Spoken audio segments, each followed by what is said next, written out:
In our first story, some squatters living in the vicinity of President Akufo-Addo's Nima residence in Accra have been given a one-week ultimatum to move following the designation of the area as a security zone. The squatters, who say they've been in the neighborhood for several decades, say although they have been paid compensation to relocate, the amounts are woefully inadequate. Amongst the affected neighbors is 46-year-old Diana Ewuku, a single mother with 6 children, who says she's been living there for over 20 years and can't find accommodation with the 6,000 cedis given her. She and her fellow squatters have been speaking with Joy News' Kwesi Parker-Wilson, and we'll be bringing you that story shortly. Now, the minority in Parliament has vowed to pursue a compensation package for owners of the 14 tipper trucks and excavators torched by soldiers in Delune in the Kumbungu district of the northern region. Minority leader Haruna Idrisu made the pledge after leading some members of his side on a fact-finding mission to the area. He accused the military of rendering many jobless, adding the minority will not rest until government restores the livelihood of the vehicle owners. Hashmin Mohammed's report read to you. The minority leader Haruna Idrisu said this when he led a 5-member fact-finding mission to verify the burning of 14 tipper trucks and excavator belonging to sand winners at the Delune River, a tributary of the White Volta in the Kumbungu district. They first visited the tipper truck drivers at their station in Tamale, where the secretary of the association, Yaya Haruna, criticized comments made by Defense Minister hours after the incident. Speaking at a meeting with leaders of the Tipper Truck Drivers Association, the minority leader Haruna Idrisu promised to pursue the matter to a logical conclusion. It's excessive and extrajudicial, and therefore legally unjustifiably and legally untenable. Rights have been disrespected and rights have been breached. The right to own property, the right to own a tipper truck for the purpose of livelihood have been undermined. Therefore, we are here to ascertain the full facts, and we will pursue this matter to its utmost and logical conclusion. Nothing will stop us from asking for adequate compensation for the affected persons, as due process was not respected and upheld. The security agencies and the Ministry of Defense and Interior are not above the laws of Ghana. They are not. They are not above the laws of Ghana. We are not a banana republic, and therefore we are serving them notice that we are a lawful country governed by law. For us, our primary concern are threefold. One, the loss of livelihood and employment. At least I know on each tipper truck, 3 persons times 14, almost 40 jobs lost. From the meeting, the minority team visited some chiefs in the Kumbungu district before visiting the sand-winning site where the tipper trucks and excavator were burnt by the military. Haruna Idrisu said the minority is not against any initiative to conserve water bodies, provided notice is given and people are adequately informed. He said the minority does not see a relationship between sand-winning activities and the water source. As a minority, to accept that there is a relationship between the sand you are seeing here and what this caterpillar was cutting against pollution of water. What's the relationship? The water is far away there. You can see the distance. But the owner of these machines' livelihood have been brought to a necessary terminal end without due process. That is a denial of his livelihood and livelihood for his family. We can only describe this act as wicked and unacceptable. Ghana is a country governed by law. At least if for nothing, they have powers within them to have seized these equipments, interrogate and question the person, the extent to which they want to understand.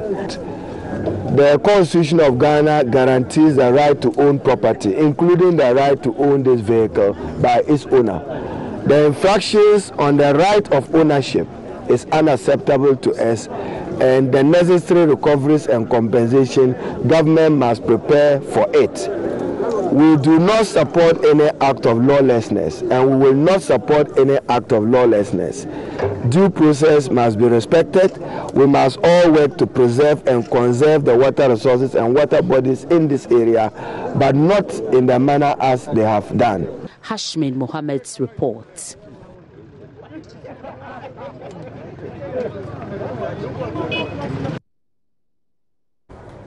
Now, government has admitted food in the country has become more expensive over the last 2 months, but says it is a policy decision. Deputy Agric Minister Dr. Sagre Bambani says the move is to help farmers make more money. Member of Parliament's Finance Committee, Isaac Adongo, raised the issue of high cost of food on the floor of Parliament and demanded action from government. Responding to the concern, Dr. Bambangini says they are monitoring the situation to ensure it does not get out of hand. The issue came up when the House approved a $39 million loan to finance the Savannah Zone Agric Productivity Improvement Project. This is to support the Planting for Food and Jobs program. Find and match the produce to the market. Recently reported that Ghana is in serious difficulty. That agricultural produce in the last couple of months, the prices have increased from between 25% to 150%. And they paint a gloomy picture that in the next 4 months, Ghana will run out of stock to feed our people. On the issue of food prices rising, we are not oblivious of the fact that there are some slight increases in food prices. But Mr. Speaker, that is based on our policy because we don't expect our farmers to produce and get a pittance so that they are not motivated to go on to produce. So we are observing the prices. We are working closely with our buffer stock system, and we will ensure that food prices don't go beyond the affordability of the citizens of this country. But I can assure you that we have enough food stock in this country to ensure food security.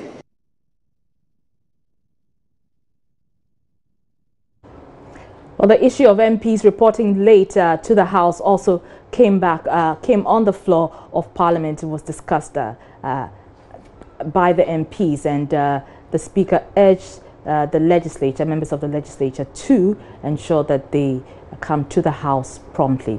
Now we're going back to our other story, the story we brought you earlier about the minority in Parliament vowing to pursue a compensation package for owners of the 14 tipper trucks and excavators torched by soldiers in Delune in the Kumbungu district of the Northern Region. Let's get on the line and speak to Inisa Hussaini. He's a member of Parliament for Tamale Central, and he was a member, part of that delegation that visited the Delune River, the site where the excavators were torched.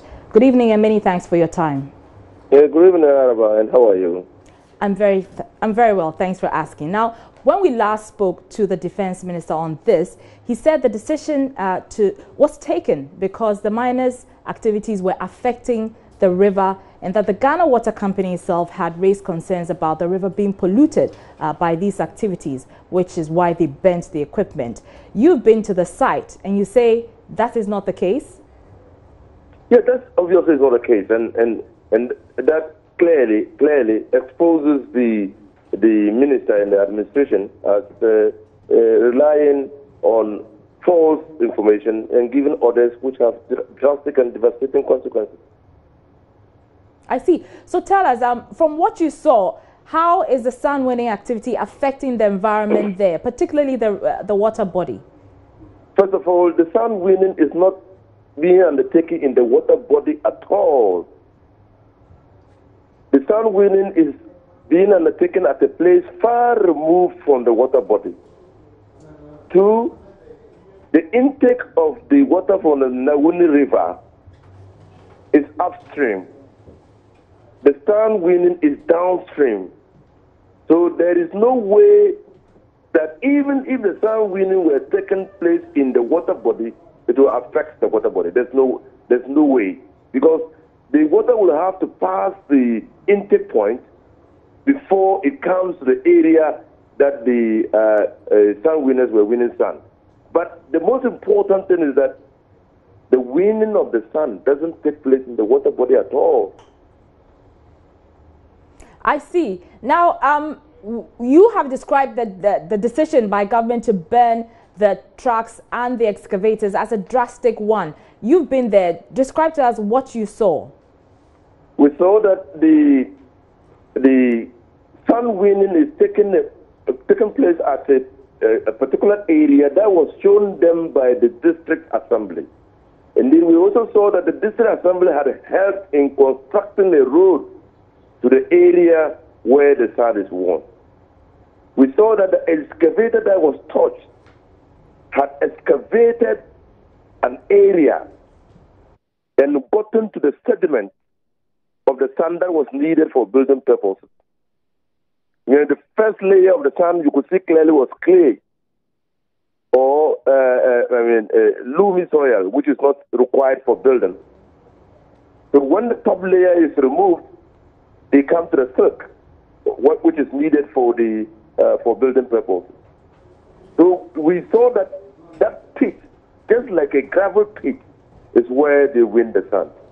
And we saw 4 vehicles and an excavator touched there. We saw a vehicle that was parked far away, probably waiting for its turn, also touched. We saw 3 vehicles on the way to the site, which had been filled with sand, also touched.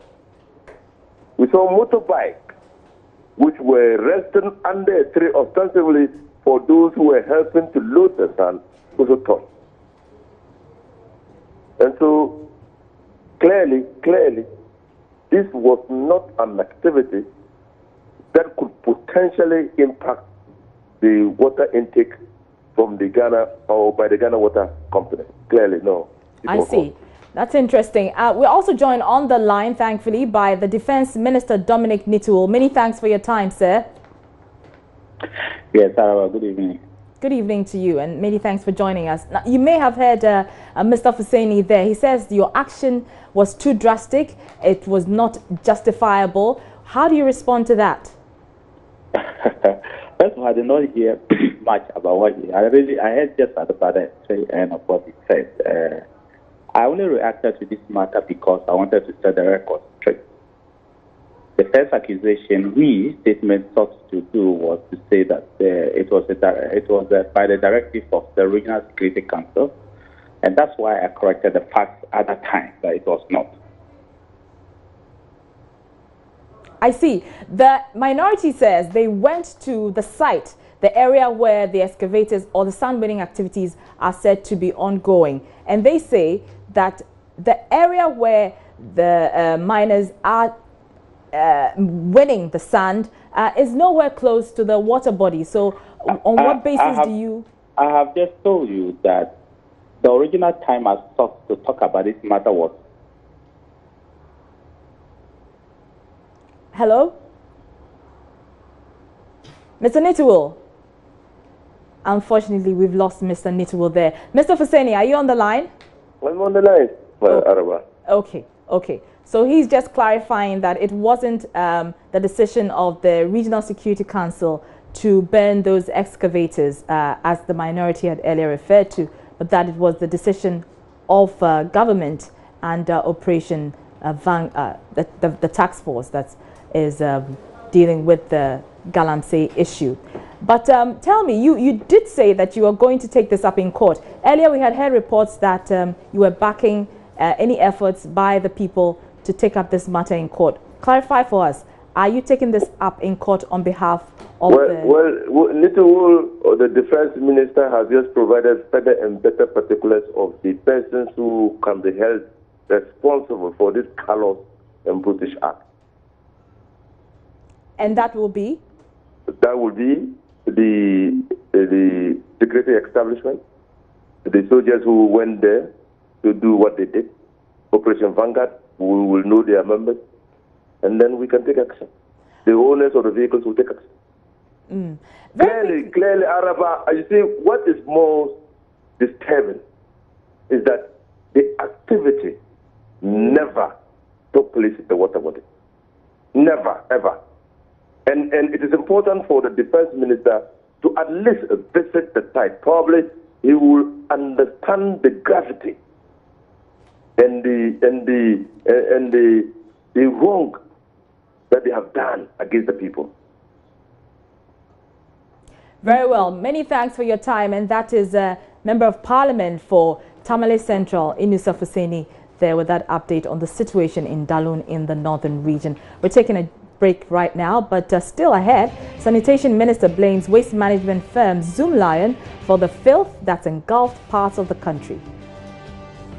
Being engulfed with filth and finding solid waste everywhere, I feel a little disappointed. And if you were to ask me, why is this state so, I'll put the blame squarely on Zoomlion. Details when we return.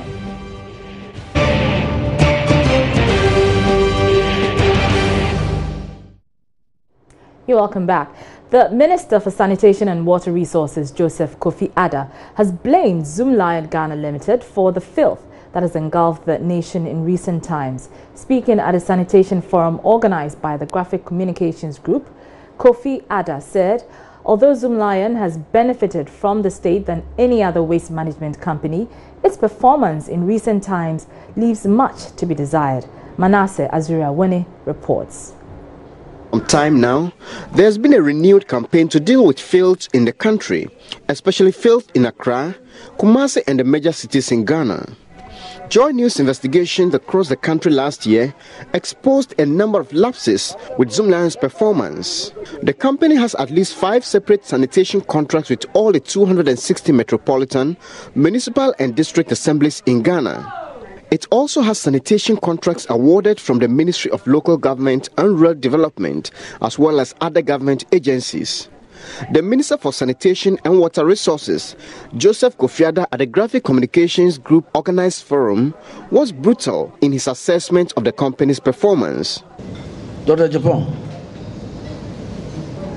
I'm sorry to disappoint you here. Today, being engulfed with filth and finding solid waste everywhere, I feel a little disappointed. And if you were to ask me, why is this state so, I'll put the blame squarely on Zoomlion. Zoomlion to me is the cause of it. Why? Because they're not sweeping and collecting every day. The president said when he launched the National Sanitation Campaign that as we generate waste every day, so must we clean every day after us. So we ought to sweep, collect, transport, treat, dispose of every day. I don't think the past year or so, Zoomlion has done so well on that. The CEO of the Jospon Group, Joseph Sion Ejapon, disagreed, explaining the company had delivered on its promise and kept Ghana clean. We are working. And as for refuse, the more you generate and you dispose, people will think that you are not doing the work. But these people suffer a lot. Even with this kind of allowances that they get, they are motivated to do that. And some of them have done it for 5 years, showing the passion and love for the work. These are some of the work we do daily, and we continue to do. You could look from the street now, everywhere is clean, everywhere is neat. This is the equipment that we have. I said need because we've not moved to other African countries. Joy News caught up with the minister after his speech for more on his concerns. It's not the case that we're generating any waste more than we're generating before, but it is the fact that the waste is seen more visibly in public places. And I think it is the situation that comes out of Zoomlion not being able to deploy the workers on the streets regularly to sweep, clean, gather and transport the waste away from where they're supposed to be operating. I also think strongly that this arises out of the fact that he's taking the street sweepers on board as staff members, whereas they should have been left with the assemblies. Secondly, the payment arrangement, it's something that doesn't motivate the workers to do a good job. for you to be billing and collecting 500 cedis a day and paying them 100 cedis, here it's gone up to 120, now it's 150. And it's still 100 cedis that I'm aware. Well, somebody just told me yesterday that it's gone up to 120. Others said 150. I'm not so sure which is which. But I know from a visit to my constituency, somebody actually came up and told me they were still earning 100 cedis. I wonder why it would take so long for them to be paid. But when we were paying them under the youth employment program, and when they were directly under the assemblies, that wasn't the case. So I think he's the cause of the problem by allowing the workers to be under him, whereas they should be under the local authorities. And we're joined on the line now by Robert Coleman. He is the communications manager for Zoom Lion. Good evening and thanks for joining us, Robert. Good evening, Araba, and good evening to your viewers. Now, we already heard your chief executive officer who was strongly denying the claims made by the minister, but you heard the laughter that generated after he said Accra was the cleanest, or the city is the cleanest. Clearly, that shows that a lot of people agree with what the minister is saying. No, Araba, let me say that he said that in comparison, he compared certain countries to Ghana, and he said that if you are coming from those countries as compared to the situation that we have in Ghana, he thinks that we are not doing badly, even though we can do better, and even though there are challenges that must be surmounted. He is of the firm view that comparing Ghana to other countries, which I would not want to mention, he made mention of certain countries. When he does the comparison, he thinks that we are not doing badly. And it is true. If you go to other African countries, I have been to Sierra Leone, I have been to Guinea-Conakry, I have been to Lagos, and I can say without any equivocation that when it comes to sanitation, environmental sanitation management, we are not doing badly. But when we compare ourselves to countries like Rwanda, Kenya, certainly we are doing badly. But with respect to the countries he mentioned, he thinks we are not doing badly. That is not to say that he is happy with the situation. And let me make this point that I heard in one of your sister stations, that when he said that people laughed, people did not laugh to that particular comment. And Mr. I don't Coleman, know where Mr. that Coleman, is coming from. we just showed a report where the people were actually laughing in reaction to what your CEO said. And I'm saying that I was there. As to why that particular response, I am not in a position to say it. But the point I'm making is that the laughter or the sentiments that people showed was not in direct response. Very well. To what Let's focus on the situation. First of all, why are we comparing ourselves to Sierra Leone, where the situation is really bad? And in any case, what are you doing? This is an indictment on your operations. What are you doing to address the situation? Araba, certainly, I am not saying that we are doing perfectly. I am one of the people who hold the view, and I hold a strong view, that we can improve sanitation in this country. And any time I have the opportunity to speak about sanitation, waste management in Ghana, I have always been saying that, look, we have serious challenges that we need to surmount. And therefore, we must look at the pictures that is being shown on your TV.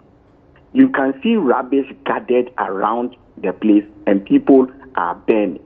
You get to the place and instead of people dumping into the container, they end up dumping it around. There are a lot of challenges and public education issues that we must deal with. We are saying that, look, we will not renege in our effort to keep this country clean. We will continuously do what is expected of us when it comes to sanitation. And that is why this forum is organized, so that we can brainstorm together with the stakeholders and come up with practicable solutions in solving the problems that bedevil us. Araba, let me give you a classic example. We are talking about the fact that the city currently is not clean. I do agree that it is not the best. But ask yourself, in Accra, for example, where has the Accra Metropolitan Assembly or government DMA or designated for waste to be done?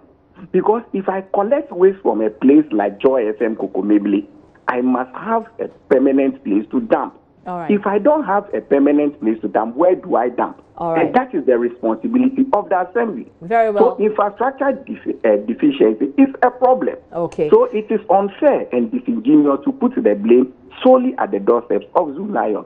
And that is the point I am making. Very well. Many thanks. That's Robert Coleman. He's the communications manager for Zoom Lion. We're taking a break now. This is Joy News Prime. I'm Araba Kumson. Business is up next.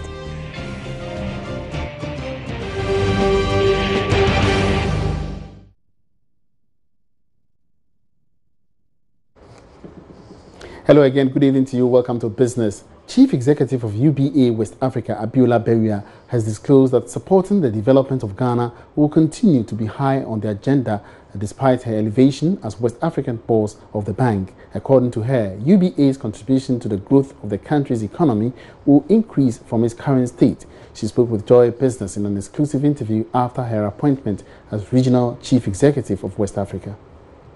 The new appointment, which takes effect from the 1st of March 2018, will see her overseeing the bank's businesses in Ghana, Benin Republic, Burkina Faso, Cote d'Ivoire, Liberia and Sierra Leone. The bank supported the Volta River Authority with credit facility to purchase crude to power some emergency plans during the power crisis a few years ago. It was also involved in some infrastructure funding for government. Abiola Bewa says the support of the bank for government initiatives will improve going forward. I mean, as the MD, my office is in Ghana. Ghana is my firstborn. I will say I used to be, or I'm still the MD of UBA Ghana, and the Bank of Ghana approves the new person. All right, great. My love for Ghana won't change. The agenda to support the private sector of Ghana is not going to change. My agenda to support the government of Ghana is not going to change. And of course, the CSR that we currently support in Ghana will rather increase, isn't it? So there shouldn't be any fear about that. All is well. In fact, it's going to be better for Ghana because my office is in Ghana. She also disclosed plans to bridge the intra-trade gap between Francophone and Anglophone countries in the SAP region as a measure to enhance investment in Africa. We need to know how we can tie up the relationship between these 6 countries because, as you rightly know, our president has been talking about Africa without AIDS. So what that really translates to for me is that we have to start looking at trade among ourselves, trade among African countries. The traffic should not be China and Ghana alone. It should be among ourselves. So I'm going to work with a group of teams young ladies and men that can fix out the relationship between these 6 countries. So I'm going to, yes, I have people, but not too many, just about 6 of them. Before her appointment as CEO West Africa, Mrs. Bewa managed the affairs of UBA Ghana as MD and Chief Executive Officer since 2013. She had previously worked as the Deputy Managing Director of UBA Ghana, an Executive Director at Zenith Bank, and as well a Business Financial Manager at Standard Chartered Bank. Now, some high-profile female executives in the country are urging diverse assistance for disadvantaged younger women in society to help them realize the women empowerment agenda in the country. Former First Lady Nana Akufo-Addo Rawlings was one of such personalities who made a call at the 2nd National Women's Summit in Accra. Our reporter Fauziatu Adam was at the International Conference Center and has come through with this report. The 2-day 2nd National Women's Summit and Expo had as its main objective to bring together accomplished and successful women and relatively younger women who aspire to be part of the next generation of successful corporate and business leaders in Ghana. Statistics indicate that there is only a 12.7% female representation in Ghana's parliament. Former First Lady Nana Akufo-Addo Rawlings called on women in top positions to pull young girls along the success ladder to be able to bridge the gap of gender inequality in Ghana. That device is simply in support of my lady here, women helping women. It's our only way, women helping women. We've got to help each other to reach the top of the ladder. Each woman, you would think that we sat down and planned our speech. We didn't. But I have it here as well. Each woman pulling one or two women up the ladder with her. UBA Regional CEO of West Africa, Abiola Bewa, encouraged women to step out and prove their capabilities to the world. We are at a phase where we, the women, need to then step out and show to the world that we are ready. I think the world is ready for us. I think that the men have come to accept and they are willing to bring us on board. But we are not going to start asking for equality. What I hear us currently do is to be asking for equality. If you are taking 5 ministers, let 3 be women. It's not going to happen. What we should ask for is equity.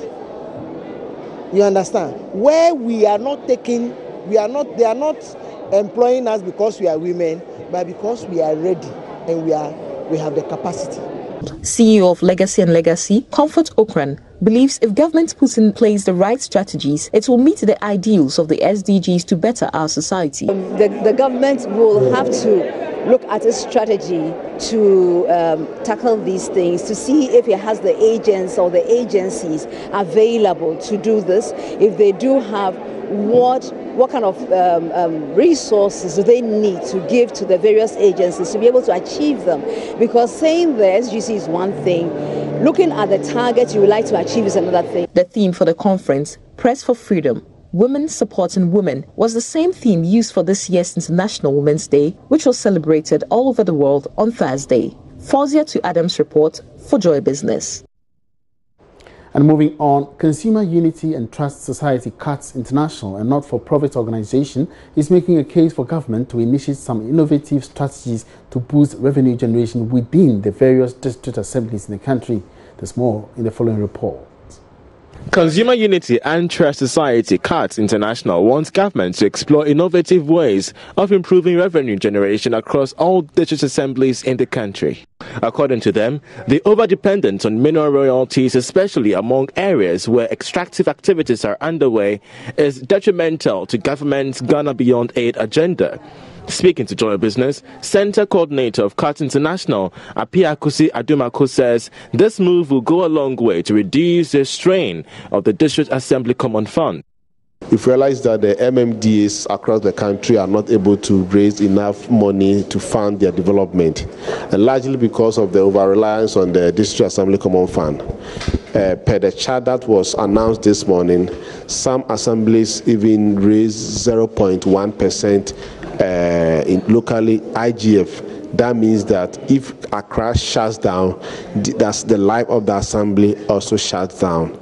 And having seen that Ghana is looking Ghana Beyond Aid, that requires the need for the assemblies to be able to raise domestic revenue to fund their operations, because very soon the aid money is not going to come. And we think that one key thing that we can do is to be able to enhance the capacities of the MMDAs for them to be able to raise the needed revenue for their development. On his part, former director of the Institute of Local Government Studies, Dr. Datsun Awunyo Vito, revealed that government's Ghana Beyond Aid agenda risks failing should the low rate of internally generated funds continue. He believes the mapping of property rates using technology would go a long way to deal with the matter. The IGF that we generate from the various MMDAs are woefully inadequate. There's therefore the need for us to build our capacities, everything that we need to do to make sure that we grow our IGF for local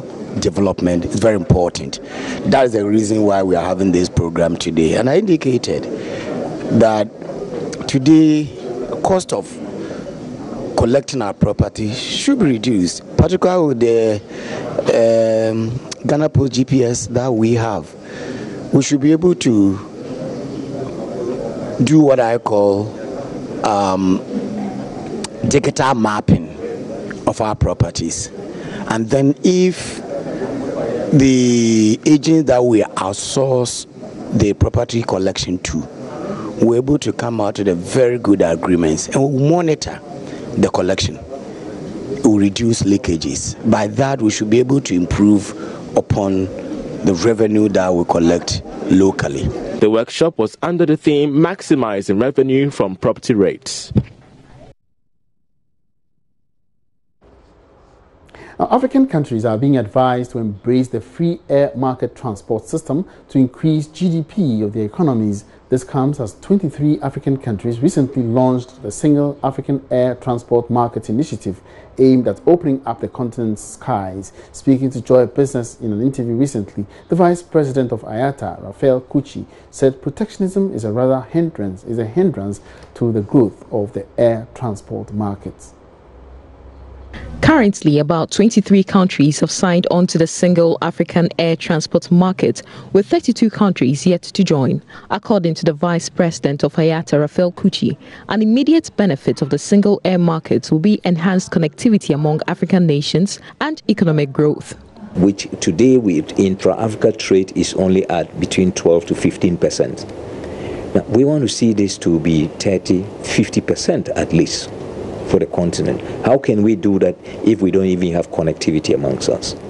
And we did a study in 2014, actually, which led to this Single African Air Transport Market, which says that if 12 African countries were actually to open up their markets to each other, what would be the impact on those 12 countries? And it emerged that we would see a GDP growth in the 12 countries of $1.3 billion. We're going to see 155,000 new jobs in the air transport sector alone. And we were going to see 5 million more passengers who today are not flying begin to fly, because with the opening of the market, there will be increased competition, and with increased competition, you're going to have many more, you have fares coming down and many more people able to travel. But while launching the single air market with 23 countries is an important step forward, Raphael Kuchi says its benefits will not be fully realized until there is an effective implementation by member countries. This is something that is a follow-up to the Yamoussoukro decision of 1999. And as you know, Yamoussoukro decision, which is almost 20 years old, was not truly effectively implemented. But there were a number of reasons why it was not effectively implemented, chief among which was the fact that many states feared at the time that their national carriers will be competed out of business. And that wraps up business on Joy News Prime for tonight. There's more to come on the news. My name is Emmanuel Abuaji. Have a good evening. You're welcome back. Now, some squatters living in the vicinity of President Akufo-Addo's Nima residence in Accra have been given a one-week ultimatum to move following the designation of the area as a security zone. The squatters, who say they've been in the neighborhood for several decades, say although they've been paid compensation to relocate, the amounts are woefully inadequate. Amongst the affected neighbors is 46-year-old Diana Ewuku, a single mother with 6 children, who says she's been living there for over 20 years and can't find accommodation with the 6,000 cedis given her. She and her fellow squatters have been speaking with Joy News' Kwesi Parker-Wilson.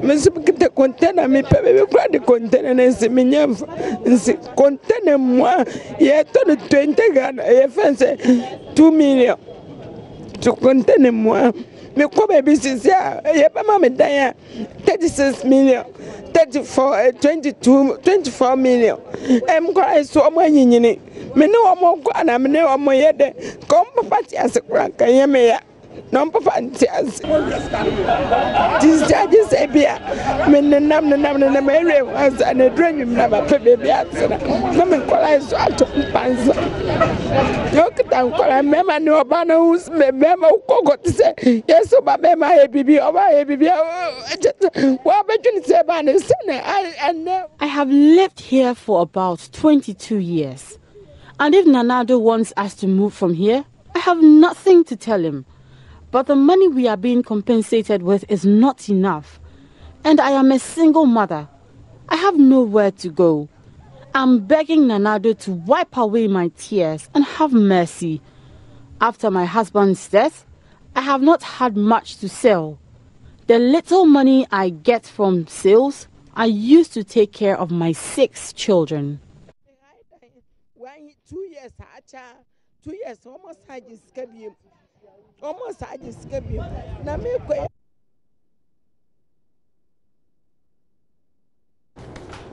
Now, Kwesi Parker Wilson has been following this story. He joins me in the studio with some background. So, what more did you find out speaking to these affected people? When were they informed, and within what time frame have they been given to? Well, according to them, they were given the notice somewhere last February, just last month, around 20th of February. And they give them up to the end of last month, that is February, to evacuate from the area.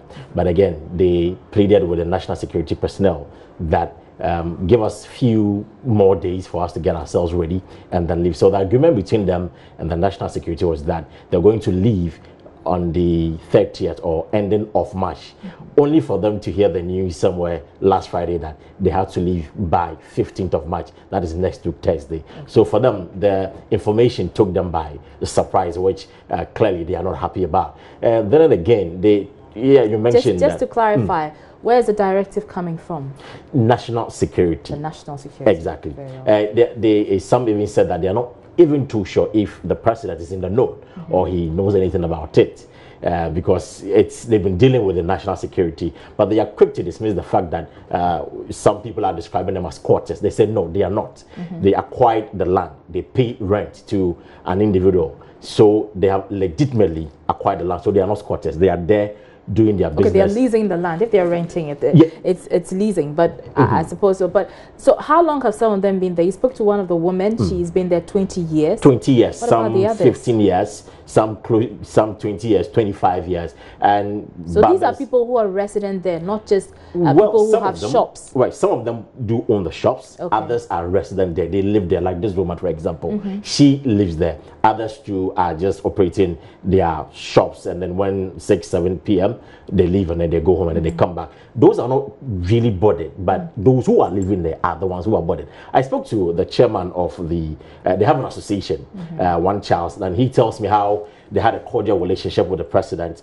Before that, he wasn't the president at the time. And even before the election, they went to him to find out for him whether or not, if he wins the election, was going to evict them. But the president gave them the assurance that, listen, we are not going to evacuate you from this area. We've been here for a very long time. But then I wouldn't evacuate you. But they are only troubled by the situation at the moment. We can listen to Charles when I spoke to him.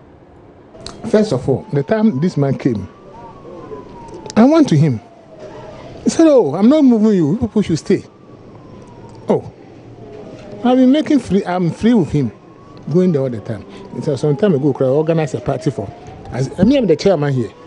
It's a kind of people I'm going to organize party. They organize a nice party for us, so we are free with him. So always we approach him. So, Nana, are you going to the Jubilee House or you stay here? One who asked him, he don't want to say anything. Later or before we got to know, say you won't go, you will stay here. You know, national security say we should move. Yeah, so that's why they are sacking us. Right now, we are looking for something. I haven't got the place. You know, some of their items, they will have to come and collect them. Or I have to make some radio announcement so that they come and collect it. Or I will show them where I will get. I haven't got any place yet. You get me? How troubling is the situation for you? The situation is so many troubles, because the time they gave us was very short. The time they gave us, since from February, we pleaded to March ending. They said on 15th March, by next week, we have to leave. So this is my container. The best is I have to cut it. I have to remove all the singles and then cut the whole thing to pieces, then I go pack them somewhere. I have 4 children and wife. By all means, in the family, I'm going to affect a lot. But really, the land is not for me. So when they say, the owner say you want the thing, only thing that you have to extra patient for us so that we can find some place and then we leave. Okay, so Parker is still in the studio with me. Parker, very quickly, tell us, so are they willing to relocate if the compensation is increased? they are willing to relocate, whether or not the compensation is increased. Some of them, when I got there this afternoon, some of them were already packing up. Yes, some pulling down but their clearly structures. They were unhappy. They clearly weren't happy. Okay. Clearly weren't happy. Many But then they are thanks. appealing for more money. Yeah. All right. Thank you very much, Kwesi Parker Wilson there. We're joined on the line by the Executive Director of Amnesty International, Robert Amoafo. Good evening and many thanks for joining us. Good evening, Araba, and good evening to your listener. Now, you may have heard the spokesperson for the residents. They say they are not squatters, they are residents. You heard him there. He says the situation is very troubling. What are your own thoughts on it?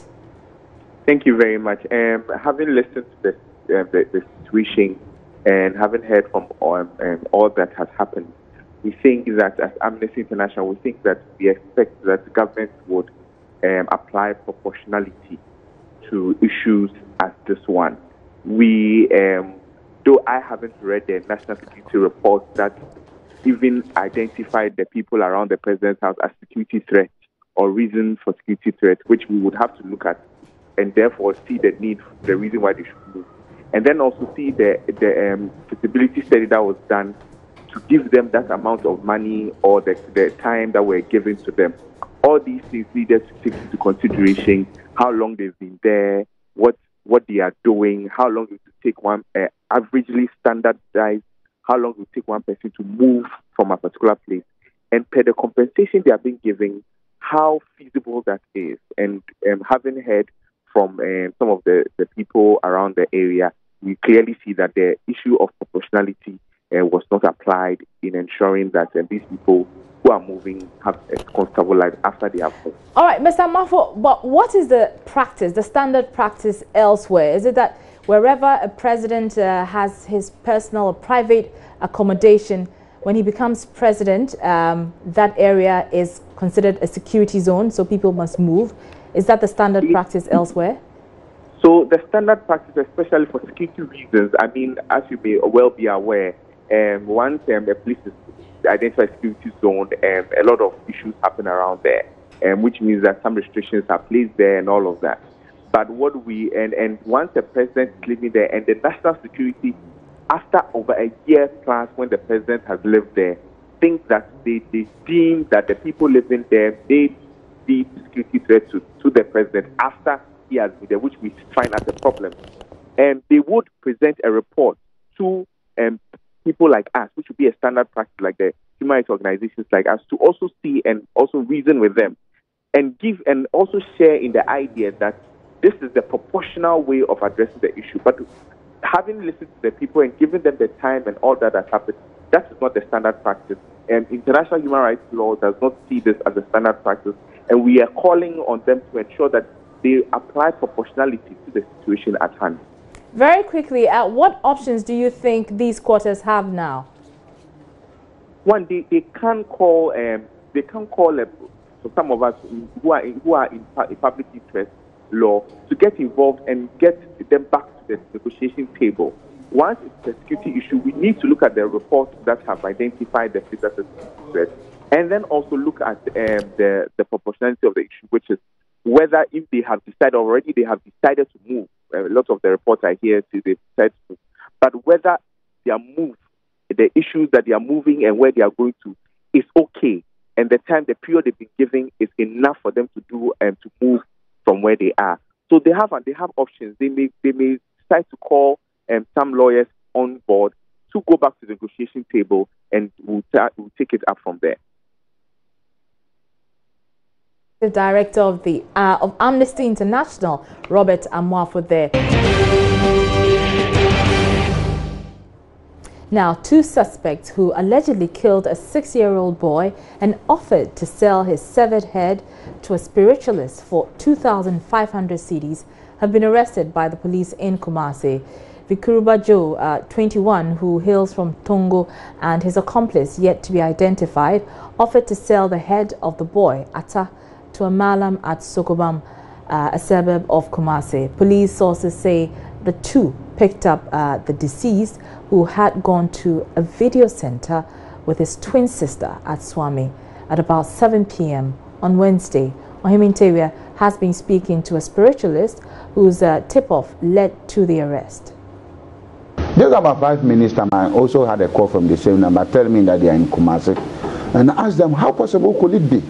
And they told me that, oh, I should forget about that. Even them, they have a certain product they want to come and show it to me if I'm in need of. And I said, okay, no problem. So they asked of my direction and I directed them.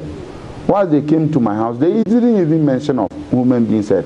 They were speaking about their personal life. But to my knowledge and my perception, I could know that, no, this is not the main issue which brought these people. Because their issue is dimensional. It's not on straightly. If they speak, they lie. So I decided to know that, no, these people are not here for this issue. So I told them that, okay, you told me that you are coming to sell something to me. What is the thing? They said, I should forget about that for now. And I said, okay. When I see you are not ready to speak, go to your house, sit down.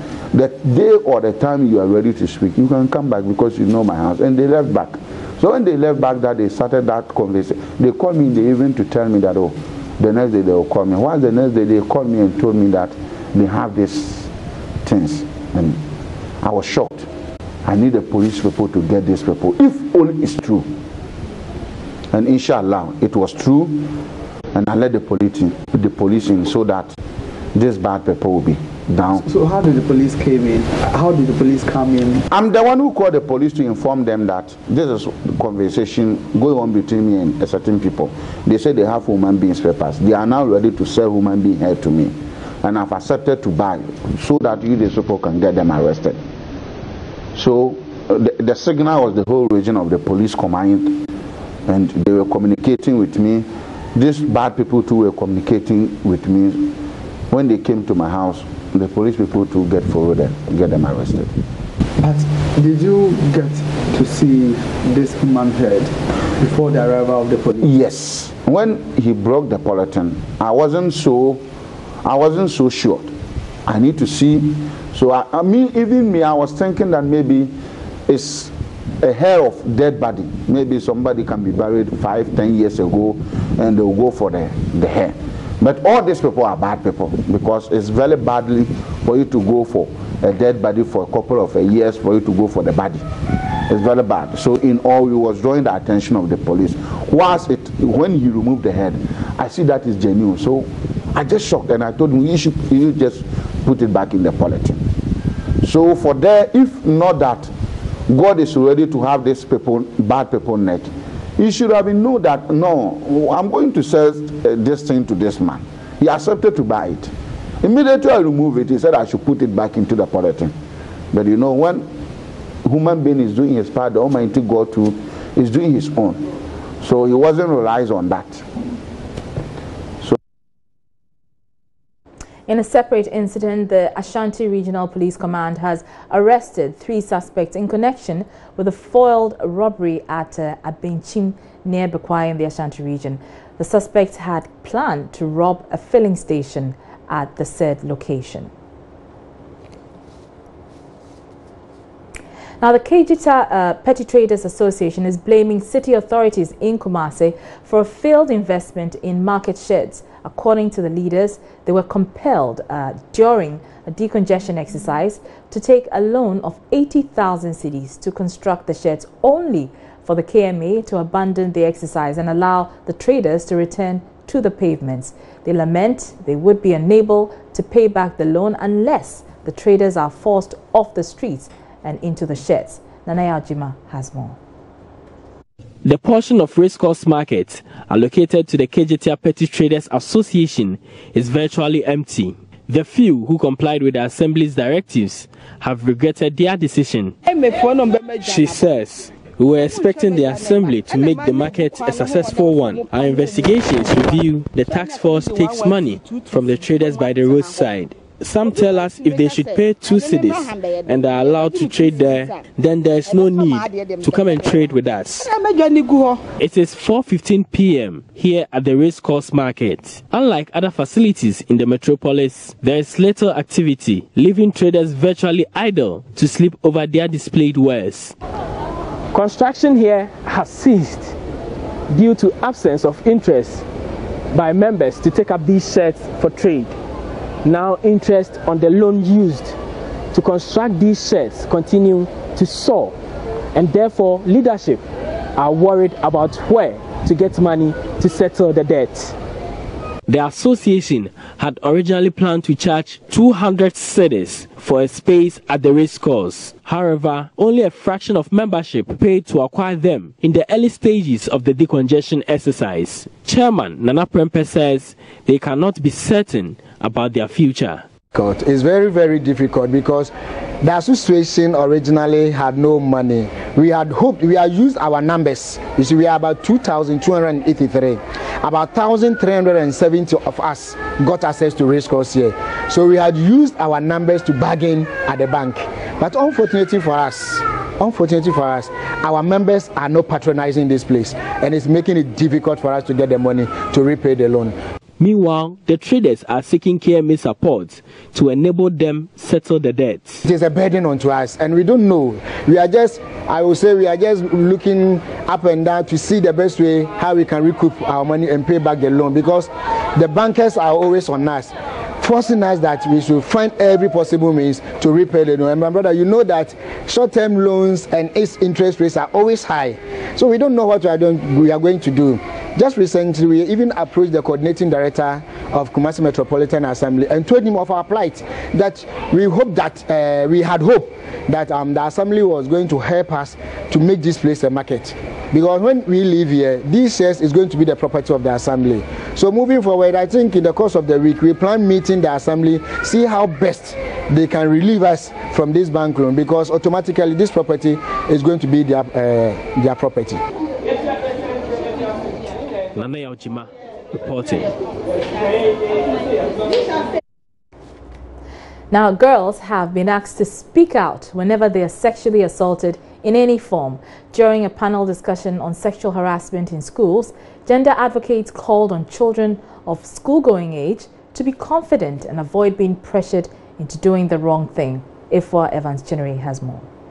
In light of the recent global uproar against sexual harassment in the workplace and in schools, the Australian High Commission decided it timely to mark International Women's Day by hosting a gender-based violence awareness and mentoring workshop targeting junior high school children. The workshop provided the girls and boys with information about the rights of children and women, about reproductive rights, about legislation protecting children from abuse and child marriage, and about services and support groups available in the gender support space. Australia's High Commissioner to Ghana, Andrew Banks, said children must be educated about their rights and the need to speak out when they are assaulted in any form. All around the world at Australian embassies and Australian High Commissions and consulates, we are running similar sorts of things because the Australian government takes gender issues very seriously. We want to promote gender awareness. We want to play our role in stopping gender-based violence. And so these sorts of activities are part of that. And I think it's so important for young people to be educated about their rights and about what is fair and correct and right and what is not right. And young people can be easily led astray, or they can be lied to and abused and manipulated by older people. And this sort of activity where they can discuss issues and hear from educated people is a very good way for them to learn about what their rights are. Director at the Domestic Violence and Victims Support Unit, Owusua Treme, advised the children to immediately report to the nearest police station or visit DOFSU to report any sexual harassment. You can walk to any police station or confined in somebody you trust who will come over to us, lodge the complaint to us. Now when you come to DOFSU and there's a complaint is lodged, we listen to you, we give you the opportunity to tell us what happened. You don't have to be afraid that, oh, whatever information you give to us, we are going to carry it across and give it to somebody else. Whatever information you give to us, we take it in confidence. So if you're a child, the law says that we should interview you, that is, even if you're a child in conflict with the law, that is, if you are the perpetrator in this case. Because there are abuses that are committed by children themselves against their fellow children. So if you are a perpetrator, there is a procedure, the law protects you. Helga Bwedi is Executive Women's Network member. She mentioned that parents must teach their girls to be independent. There are roles for men and then there are roles for women. And I think when we understand that within our settings, our homes, our businesses, our social life, it would make life very easy for everybody. Many people, well, I initially used to confuse being a feminist to being an independent woman. But you can be an independent woman without losing your femininity. Because, seriously speaking, there are things that men can do for you.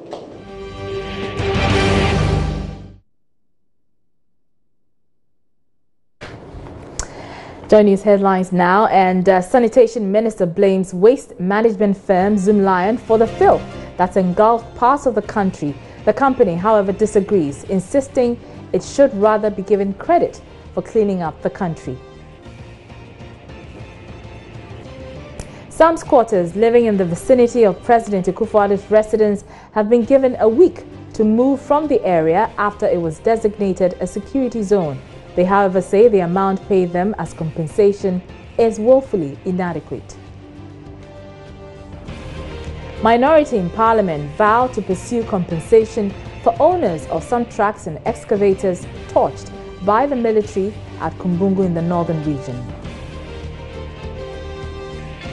In business, CEO of UBA West Africa, Abiola Buewa, expresses her bank's continuous support for Ghana's development despite her elevation as its West African boss.